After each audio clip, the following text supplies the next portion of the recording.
8 अक्टूबर को India Australia सबसे पहले आमने सामने हुए थे विश्व कप के अंदर, लेकिन वो मुकाबला था चेन्नई में।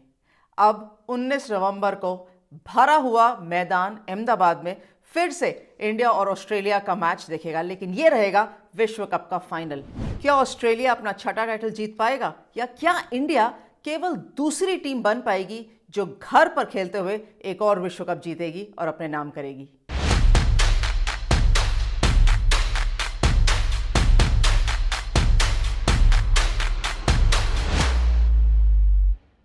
स्वागत है आपका डिफरेंट स्ट्रोक्स के अंदर। और सिर्फ यही बात कि सी ऑफ ब्लू जो अहमदाबाद में रहेगा, इंडिया के चांस होंगे, सपोर्ट इंडिया का रहेगा, but obvious home world cup है, तो क्या इंडिया अपने नाम विश्व कप कर पाएगा? ऑस्ट्रेलिया बड़ी मुश्किल से पहुंचा, लेकिन पहुंचा जरूर। अच्छी चीज़ ये है क्योंकि उनको फाइनल खेलने का इतना अच्छा आइडिया है, फाइनल जीतने का इतना अच्छा आइडिया है और कड़ी या मुश्किल स्थिति से बाहर निकलने का इतना अच्छा अनुभव है। इसलिए हमेशा कहते हैं ना, ऑस्ट्रेलिया को आप कभी भी कंपटीशन कॉन्टेस्ट में बाहर मत करिए। ऑस्ट्रेलिया इतनी स्ट्रांग टीम है। छठा टाइटल क्या वो नाम कर सकेगी? और ये मुश्किल था, आसान नहीं था उनके लिए कि जब इन्होंने शुरू किया, जब पहला मुकाबला खेला था। पहले मुकाबले, सारे मुकाबले देखते हैं कि ऑस्ट्रेलिया का रोड टू द फाइनल किस तरीके से था। पहला मुकाबला जब खेले थे ना इंडिया के सामने चेन्नई के अंदर, तो बहुत ही लो स्कोरिंग मैच था क्योंकि 200 रन का ही टारगेट दे पाई थी ऑस्ट्रेलिया इंडियन टीम को।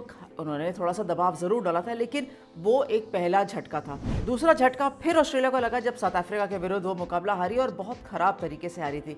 ये दोनों मैचेस के बाद ना पैट कमिंस ने ये कहा था कि अगर हम अब नहीं जीते तो बहुत पिछड़ जाएंगे टूर्नामेंट में, और वो इसलिए कहा था क्योंकि बैटिंग एंड बॉलिंग दोनों नहीं चल रही थी। खैर, जब पाकिस्तान के विरुद्ध आए ना, श्रीलंका मैच जीतने के बाद जब पाकिस्तान के सामने आए, तो मुझे याद है वो बैंगलोर में मुकाबला था और डेविड वार्नर जब ओपन कर रहे थे तो उन्होंने एक कैच दिया था जो मिड ऑन पर छूट गया था पाकिस्तानी फील्डर से।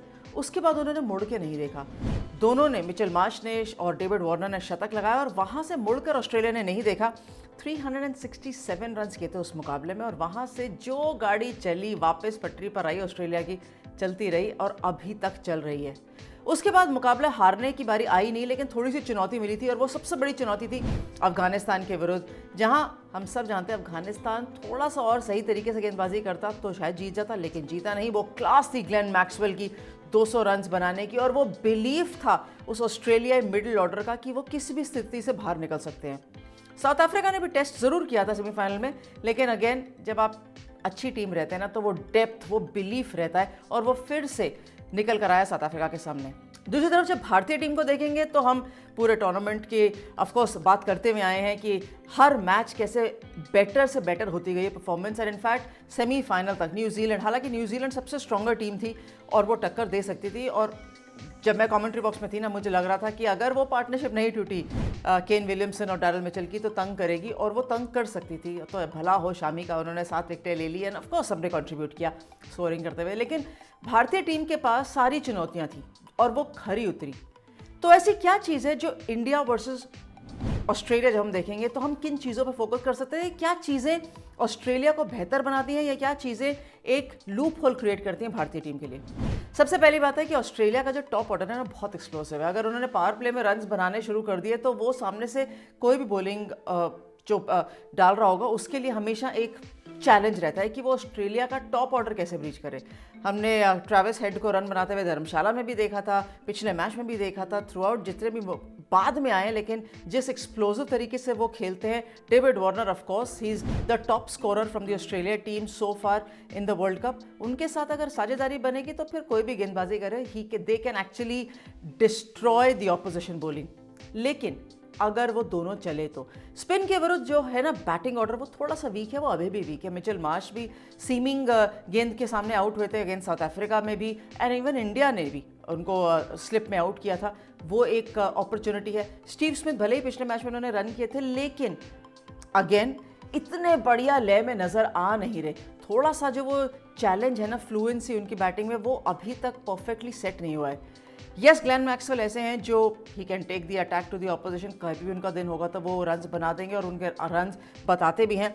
लेकिन ऑफकोर्स मिचेल मार्श और डेविड वार्नर दो ऐसे प्लेयर हैं जो ऑस्ट्रेलिया के सबसे ज़्यादा रन्स बना रहे हैं। Explosive batting is their strength, पर इंडियन स्ट्रेंथ इसी को क्रिएट कर सकती है as an opportunity for themselves. दूसरी तरफ जब इंडियन बॉलिंग की बात करेंगे तो ऑब्वियसली हमने देखा है कि किस तरीके से टॉप ऑफ द चार्ट्स है, चाहे वो मोहम्मद शामी हो, चाहे वो जसप्रीत बुमराह हो. Of course contribution from Jadeja has been there, contribution from Kuldeep Yadav has been there, and on their given day they can be the match winners as well. So India का bowling versus Australia is top order, the middle order. I always feel कि बहुत अच्छा contest है, कहीं ना कहीं थोड़ा सा लीन करता है गेंदबाजी की तरफ. मैं भारतीय तो मैं लीन कर सकती हूँ. इंडियन बैटिंग ऑर्डर पे देखेंगे तो of course Virat Kohli the leading run scorer of the tournament so far. Shreyas Iyer ने भी रन करे हुए हैं, केएल राहुल भी फॉर्म में. So in comparison head to head obviously the Indian batting order looks very strong, but it takes that one day. हम वो सोचेंगे कि वो वन डे इंडिया की तरफ ही लीन करे अच्छा करने में rather than Australia, because again unbiased India की तरफ हम फेवर कर रहे हैं. ऑस्ट्रेलिया के लिए of course Adam Zampa has been the leading wicket taker, और जिस तरीके से वो लीड भी कर रहे हैं, अगर हल्का सा स्पिनिंग ट्रैक रहता है उनको मदद मिलती है, और उनको मदद मिली भी है.